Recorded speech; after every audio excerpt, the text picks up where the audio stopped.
Techstars, it's day 5 of Master Excel in 30 Days Challenge already. Today, we are exploring some other functions in Excel. These functions are going to be very pivotal to your data analysis and report generation journey. We are exploring minimum, maximum, the different types of counts, among many others. What are you waiting for? Join me as we dive right in. Right, so today we are going to be exploring a number of other functions such as maximum, minimum, the different types of counts, that's count, count A, count if, count blank, and I assure you this is going to come in very handy in your data analysis journey. Alright, so let's begin. Today I want us to work with a data set around exam scores. I think this sheet is pretty much filled with a lot of data, so let's go ahead and create a new sheet. So I'll create a new sheet. Remember how we learned how to rename a sheet? By just double clicking on the sheet name and then giving it the name we want to give it. So I'm going to rename it as exam scores. Exam scores. Okay, so I'm going to fill in this sheet with some data regarding exam scores. So I'm going to give my title, the first courses, 30%, 70%, and then 100%, which is the total. Okay, let me zoom in a little bit to make it easier to see. In order not to waste so much of your time, I'm just going to quickly speed up this video, and then we are going to arrive at a complete data set so that you can start with the analysis.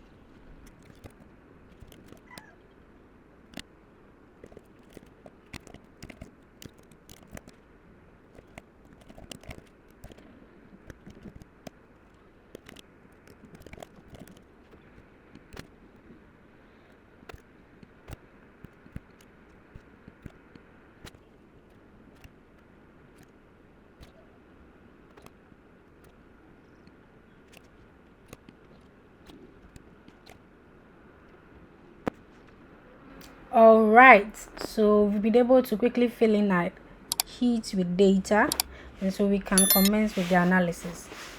Now I'm going to teach you one thing. So basically we are going to try and find the maximum under 30%, the maximum score under 70%, and then the maximum score under 100%. Now you could see that the column D, which has the 100% scores, is not filled up because we've learned how to use sum, and therefore we are going to use sum to calculate the total scores under the 100% column. All right, now this is what I wanted to teach you. Instead of always using the range and mentioning the first cell through to the last cell, we can easily name a range so that we can easily call it whenever we need it. Just like we have a simple cell like G8 in the name box column, we can name a range so that whenever we want to do an analysis and then we call on that particular range, Excel will know the particular set of data we are talking about. So let's quickly try that. So I want to name this under 30%. I'm going to name it under 30. So I've just named this range max 70. So anytime I want to refer to any of them, once I type in max 70 as the name of the range, you realize that the range is highlighted. Now let's try under 30. And then under 30 is also highlighted. All right, so this is how we can quickly name a range so that when we are using the functions, it becomes easier. Now I would like to put the maximum and minimum count and all those functions here. so that once we get the data for them, we can just quickly put them under their respective columns. So I have minimum,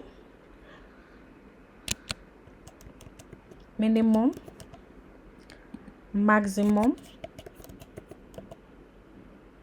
and count. As I taught you earlier, some of my data is transcending the width of the column. So what do? I come to the edge of the column and then I double tap for it to automatically adjust the width to the data I have in the column. Now I have my minimum, maximum, count. So I go to cell B14. This is where I'm going to put the result of the maximum of my 30%. So I want to know what was my highest 30% score as a student offering these courses. All right, so I come to B14, highlight it to make it active. Then I come to the formula bar. First thing to input is my equal to sign, and then I input the function called max. Now the syntax of max says that I have to input two numbers or a range so that the function max can find the maximum of that range. I already taught you can find how to use a function on the right pane of the formula builder. Alright, so here I'm going to make it easier. Usually what we would have done is come to B2 colon through to B12. But this time I've taught you how to name a range to make it easier for you. So I'm just going to mention the name of the range. And if you would remember, this range was named as under 30.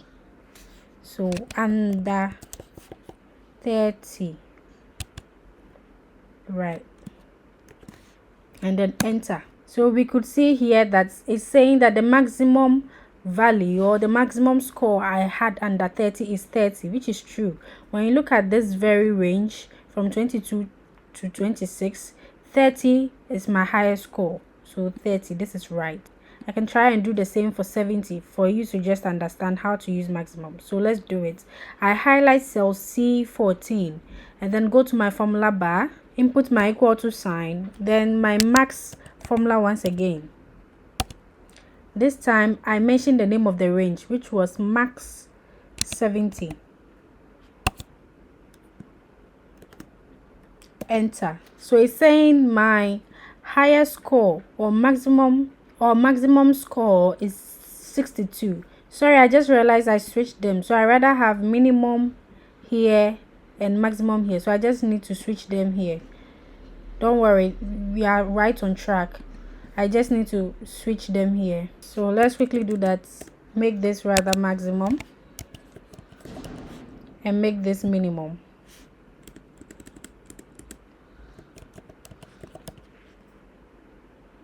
Great. So maximum. So back to our formula, you could see the maximum of under 30 and then the maximum of under 70. Right. So we have the values for maximum under 30 and then under 70. Now let's quickly fill up our under 100% column. Now how are we going to do this? I can come to the first cell under the 100% column and then type in my formula, which is equal to sum.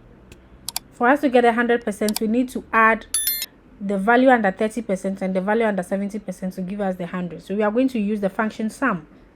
So sum this cell, comma, this cell. So here I'm trying to sum just two cells, so I'm not using the through colon. Okay, I'm just using two cells, so I have to use a comma in between them. When you check the syntax of sum here, you could see that we have number 1. So I now press enter and I have the sum here, which is 22 plus 52 is 74. So we are right. Now instead of doing this manually for each of them,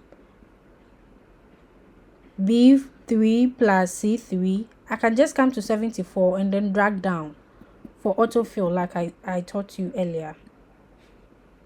Alright, so you see it automatically fills in the value because it has found out the pattern, which is I add the first cell and then the second cell to the left, then I place the results in the right. So we can just double check with about 2 of them to find out. So I have 25 plus 40, 25 plus 40, 65. 0 plus 45 is indeed 45. 30 plus 50 is 80. So we are right on. Okay, so let's try and get the maximum of the 100% column. So what was my highest score in terms of the 100% column?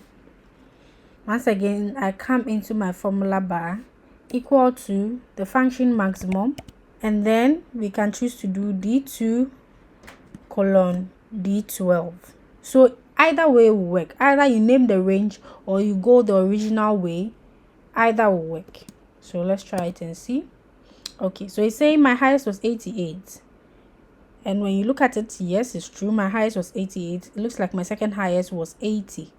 So basically, we've been able to do the maximum for all of this. Now, let's try the minimum. It's very similar to the maximum. You just need to change the name of the function from max to min.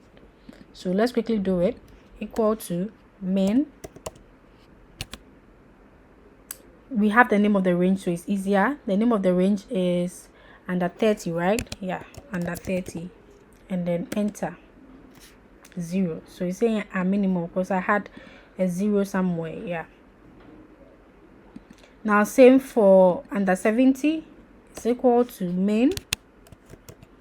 I think we named this max 70. Max 70. Okay.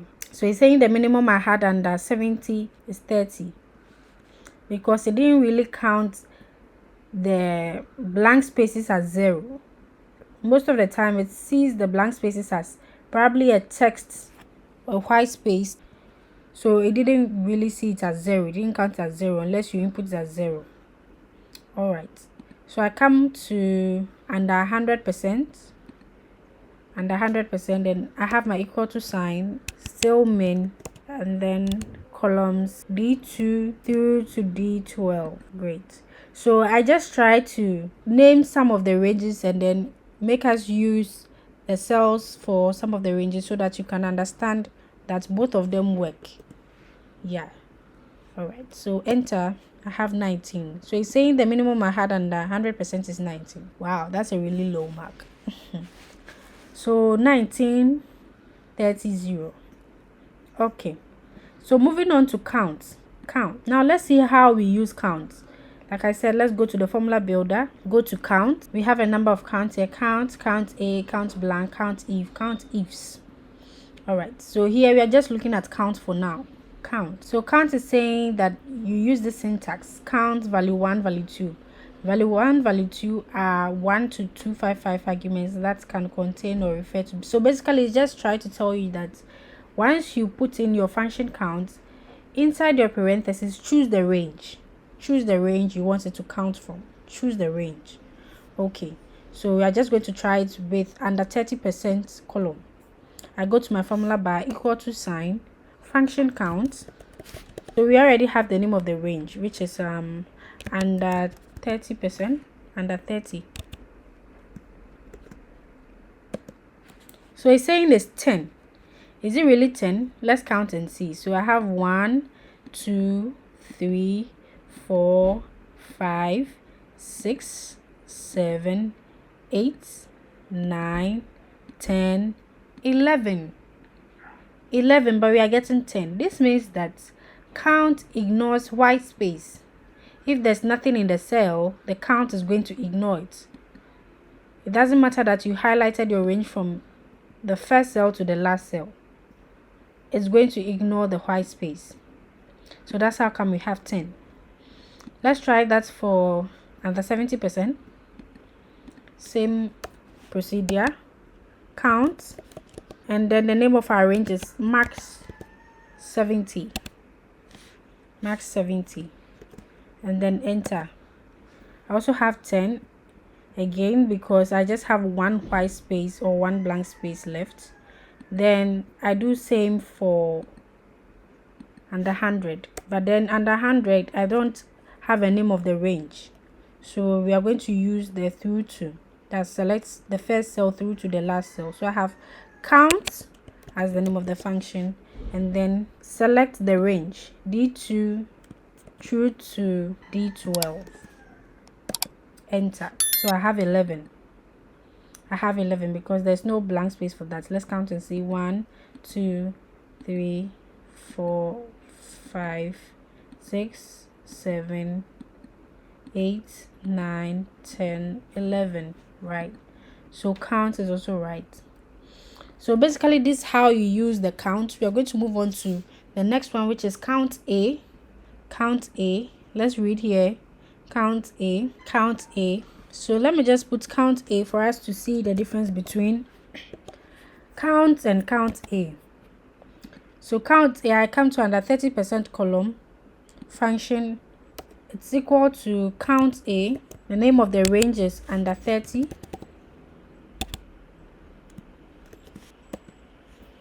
Also have 10. Similar thing, equal to count A, max 70. Similar. Then count A,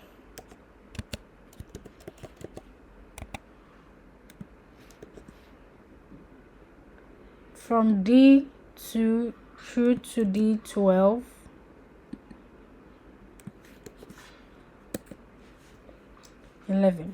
So it looks like count and count A are giving me the same. The question is there a difference between count and count A? So now let me show you the difference.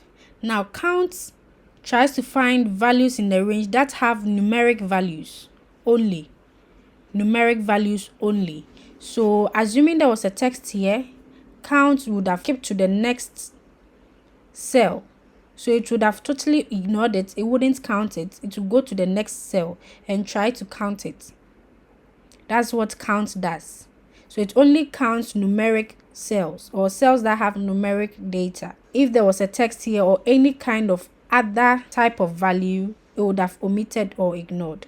Now what count A does is that it counts everything, including any kind of data, but also skips blank spaces. It skips blank spaces. Count A skips blank spaces. We are going to test this very soon for you to understand. Count A skips blank spaces. Count also skips blank spaces, but count is limited to just numeric data. And count A counts numeric data, text, and every other type of data. Okay, so let's quickly try to prove this concept. Instead of the blank here, I'm going to put a text here. So I'm going to say NA, N/A, NA, N/A, meaning that I don't have a value for that, but I'm inputting a text. You see, in Excel, one easy way you can differentiate between text and numbers are in the standard settings, your numbers are adjusted to the right side of the column, whilst texts are adjusted to the left side of the column. So you see that the text is on the left and all the numeric values are on the right. Let's do same with this cell as well. Okay. Now can you see the difference? Previously, count and count A had the same values, but now that I've changed the blank space to text, you realize that count still maintains 10. That means that it still doesn't regard this as a cell or a cell with a value. It still doesn't regard this as a cell with a value, right? So it's still 10, 10, 10. It still doesn't regard this cell as a cell with a value. But count A, immediately I changed it to text or a different kind of value. It has recognized it as one of the cells with values. And so I have 11 for count A, 11 for count A under 70%. Right? But immediately I clean the text and then it becomes a blank, both of them will ignore that particular cell, right? That's one good thing about formulas. Once you change the data, it automatically updates the results from your formulas. So that's the difference between count and count A. Now we are going to look at COUNTIF formulas. So let's come to our formula builder, type COUNTIF. Okay, we already have it here. And look at the syntax. So the syntax says that once you want to use COUNTIF, you mention the name of the function and then you give it the range and then the criteria. I don't know if you've watched my video on SUMIF. If you have, then this should be very, very easy. COUNTIF. So we select the range and then we give it the criteria. And the criteria is that we give it a condition on which it should count. Don't just count everything in the range. Count based on a certain condition. Maybe count cells in this range for values that are greater than 50. So I want to see the subjects. I want to see the subjects in which I passed, and maybe the pass mark is 50% for under 70. So only count the values under 70 that are greater than 50, so that I can know whether I passed or not. Now let's do that under COUNTIF.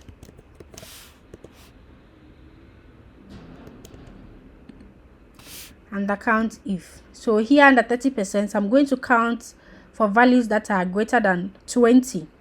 For values that are greater than 20. So I highlight a mix, albeit active. I come to the formula bar, equal to sign, COUNTIF. So I input my range again, which is under 30, comma, then the criteria. Remember to introduce your quotation marks for the criteria. So I want to count values that are greater than 20. Then quotation end, parenthesis ends, enter. So he's saying it's 5. Let's double check to see. Values that are greater than 20 under 30%. So 0, that's 1. 12, that's 2. 19, that's 3. 11, that's 4. 18, that's 5. And this is our last, and it's not part of it. So it's true. Values under 30 that are less than 20 are 5 in number. So 5. So basically this is very simple. I'll try the same thing under 70, but this time my pass mark is 50. My pass mark is 50. So I come to my formula bar. It's equal to COUNTIF. It's equal to COUNTIF range, which is max 70. Then I introduce my quotation sign for criteria. I'm looking for values greater than 50. Then quotation ends, parenthesis ends, enter. It's also saying I have 5. So let's double check to see if that is true. So 152, 50 is not part of it because we are looking for values greater than 5. So 152, 2 for 60, 55 as 3, 58 as 4, and 62 as 5. I have 5 values over the value of 50 under 70. So we are right here. Okay. Under the 100%, I want to look out for values that are less than 50. So let's say less than 50 values are failed subjects where I have to reset. So I want to know values that are less than 50. So still under my COUNTIF, equal to sign the formula bar, COUNTIF, the range, which is D2 through to D12, comma, quotation marks, less than 50. Quotation close, parenthesis close, enter. Alright, so I have 4 values that are less than 50, which I have to reset. Now let's double check to see. So I have 45, 1, 45 again, 2, 19, 3, and 48, 4. So all these values are less than 50. So basically this is how we use COUNTIF. Now there's another one similar to COUNTIF but has a plural sign at the end, COUNTIFS. COUNTIFs is basically used if you have more than one criteria. So let's try one COUNTIFs. So here I'm trying to look for the number of times that I have I scored 45 under 70% and also scored 45 under 100%. I want to find out the number of times that I scored 45 under 70% and also scored 45 under 100%. So COUNTIF works if both criteria are true. Alright, so let's write the function equal to COUNTIFs. Now it's saying the range first before the criteria. So the range first max 70,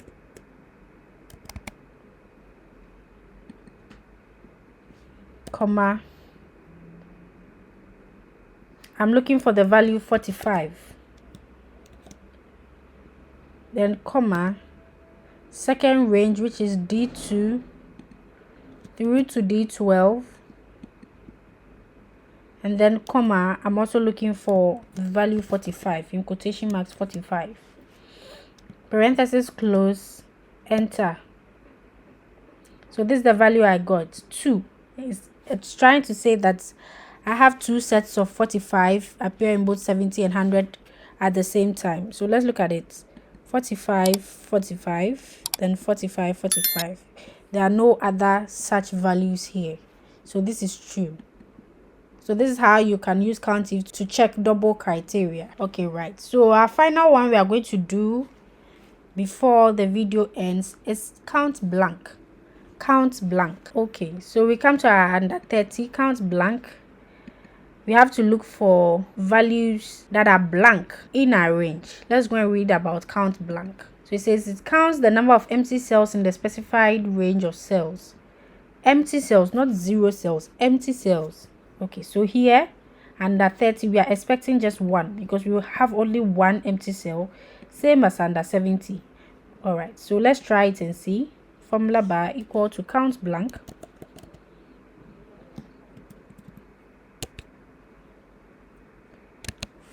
Then I enter my range under 30, parenthesis close, enter. Exactly 1, because we have just one blank here. So if you are working with a very huge data set and it's difficult to scroll and really find out where you have empty cells, this is one of the best formulas you can use, count blank, to try and locate them. All right, let's try it for under 70. Similar thing, equal to count blank, max 70, parenthesis close, enter. Also we have 1 here. When we try to look for it in 100, we'll get 0 because there's no blank there. But let's try it. Equal to count blank, D2 through to D12, enter. 0, like I said. All right, so thank you for sticking with me. I hope I've been able to break down things for you to easily understand. This is just a summary of the functions we looked at: maximum, minimum, counts, count A, count if, COUNTIFs, and then count blank. Maximum is used for looking for the maximum number in the range, minimum for minimum number in the range, count to count numeric cells, and then count A to count all types of cells except empty or blank cells, COUNTIF to count based on a certain criteria or condition, then COUNTIFs to count based on a number of conditions, and then count blank to count blank cells in a range. All right. I hope you got a good understanding of concepts in today's lesson. See you soon. Bye.